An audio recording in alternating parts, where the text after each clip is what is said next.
अस्सलामुअलैकुम my dear students, welcome back. आज हमने फर्स्ट ईयर बायोलॉजी का चैप्टर नंबर 3 स्टार्ट कर यानी कि उसके एमसीक्यूज करने हैं। ठीक है, तो चलिए हम देखते हैं। हमारा फर्स्ट क्वेश्चन है, which of the following eukaryotic cell structures doesn't contain DNA. इसमें से कौन सा स्ट्रक्चर है जिसमें डीएनए नहीं पाया जाता? ऑप्शन ए, न्यूक्लियस में तो डीएनए होता है। ऑप्शन बीटा, जो कि है माइटोकॉन्ड्रियन, माइटोकॉन्ड्रिया में भी इसका अपना डीएनए होता है, बहुत कम मिकदार में लेकिन अपना होता है। जबकि ऑप्शन चार्ली, एंडोप्लाज्मिक रेटिकुलम, जो कि ठीक ऑप्शन है, इसके अंदर इसका अपना डीएनए नहीं होता। तो हमारी ठीक ऑप्शन हुई एंडोप्लाज्मिक रेटिकुलम। और ऑप्शन डेल्टा, क्लोरोप्लास्ट के पास भी अपना डीएनए होता है। क्वेश्चन नंबर 2, जो कि है, which of the following is not an accurate description for the of a chromosome. के क्रोमोसोम की कौन सी डिस्क्रिप्शन गलत है? It is a coloured body localised in the nucleus. उसके बाद अगला देखते हैं, it is protein and nucleic acid complex. ये तो बिल्कुल ठीक है। It is the cellular structure that contain the genetic material. ये भी बिल्कुल ठीक है। In eukaryotes it is composed of many DNA attached end to end. जी बिल्कुल, ये डीएनए से ही मिलकर बना होता है, डीएनए और प्रोटीन से, जिसके अंदर डीएनए एंड टू एंड जुड़े होते हैं। तो मुझे इसकी ऑप्शन अल्फा करेक्ट लग रही है। It is a coloured body localised in the nucleus, क्योंकि ये कलर्ड नहीं होती। बेशक ये कलर को, डाई को एब्जॉर्ब कर लेती है, लेकिन ये कलर्ड नहीं होती। ठीक है, it is colourless. Now let move toward question number 3, which is a centriole is an organelle that is option A present in the centre of cells cytoplasm. ये ऑप्शन गलत है।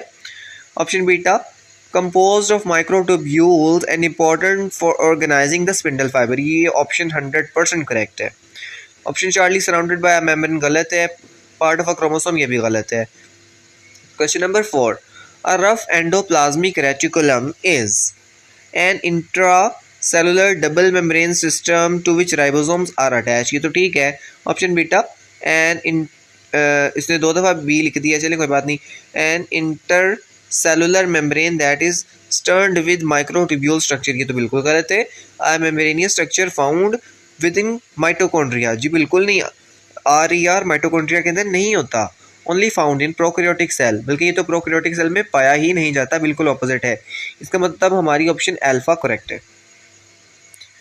Now move toward question number 5, in the nucleus of eukaryotic cell the genetic material is complexed with protein and organized into linear structure called।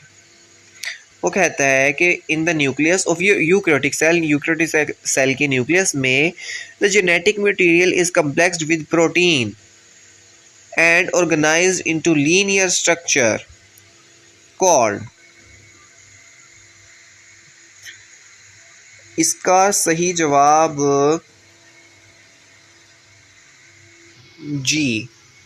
जी बिल्कुल ठीक है। अच्छा, मुझे option A में लग रहा था कि ये जो है ये क्रोमाटिन मटेरियल है, यानी क्रोमाटिन लिखा हुआ है, तो इसके ऑप्शन ठीक है। ऑप्शन चार्ली, क्रोमोसोम, बिल्कुल आसान था।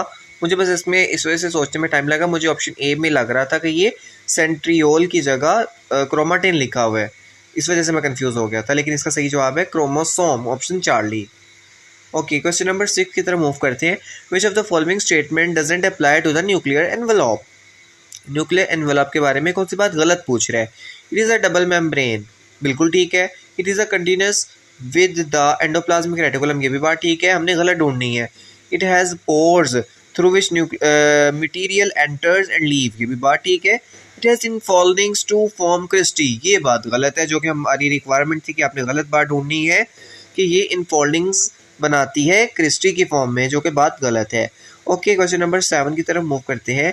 Lysosomes are formed by budding from which cellular organelle.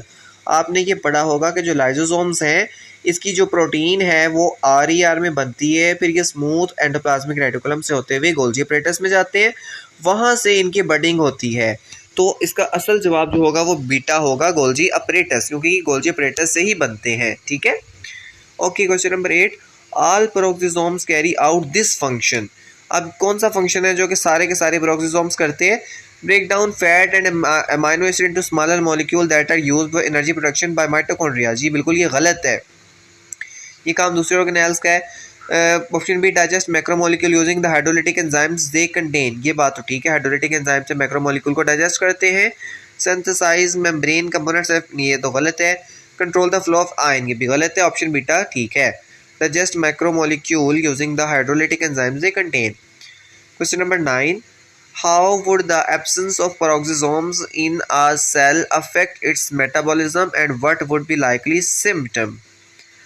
कि अगर पेरोक्सिसोम किसी सेल में एब्सेंट होगा तो उसके मेटाबॉलिज्म में कौन सी चीज़ें नज़र आएंगी, देखते हैं। The cell would be unable to carry out oxidative phosphorylation, oxidative phosphorylation तो पेरोक्सिसोम का काम ही नहीं है, ये ऑप्शन गलत है। The cell would accumulate hydrogen peroxide leading to oxidative stress and potential cellular damage, ये बात बिल्कुल ठीक है कि जो पेरोक्सिसोम है इसमें कैटालेज एंजाइम होती है जो कि हाइड्रोजन पेरोक्साइड को कन्वर्ट कर देती है लेस हार्मफुल सब्सटेंसेस में। तो अगर हमारे पास पेरोक्सिसोम एब्सेंट होंगे तो हाइड्रोजन पेरोक्साइड ज़्यादा एक्यूमुलेट होगी, ये ऑप्शन बिल्कुल ठीक है। Okay, now question number 10 is which of the following doesn't apply to chloroplast, किसमें से कौन सी बात क्लोरोप्लास्ट पे अप्लाई नहीं होती। They contain chlorophyll and enzyme required for photosynthesis, ये तो बात ठीक है, हमने गलत बात ढूंढनी है। They contain an internal membrane system consisting of thylakoid, ये भी बात बिल्कुल ठीक है। दे सिंथेसाइज एटीपी, ये भी बात किसी हद तक ठीक है क्योंकि इसमें केमी ऑस्मोसिस होती है, आप जब बायो एनर्जेटिक वाला टॉपिक पढ़ेंगे तो उसके अंदर आप देख लेंगे।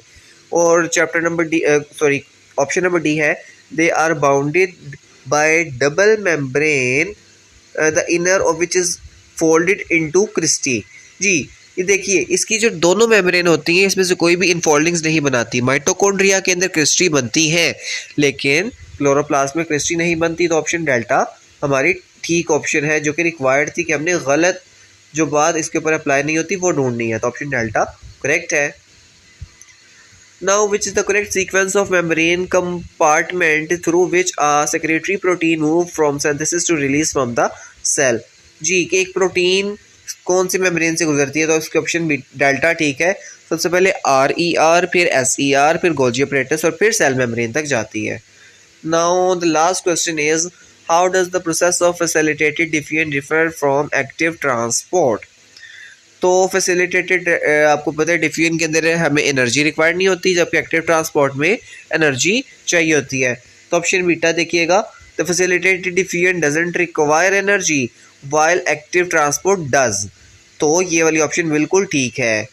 तो ये थे जी हमारे आज का चैप्टर नंबर 3 के MCQs, होप सो आपको समझ आई होगी। लेकिन फिर भी आपको कोई ऐसा MCQs है जिसकी आपको एक्सप्लेनेशन की समझ नहीं आई या अगर आपको लग रहा है कि ये ऑप्शन गलत हो सकती है तो आप मुझे कमेंट से पूछ सकते हैं, मैं आपको इसका बता दूंगा। थैंक यू सो मच, अपना रखिएगा ख्याल, अल्लाह हाफिज़।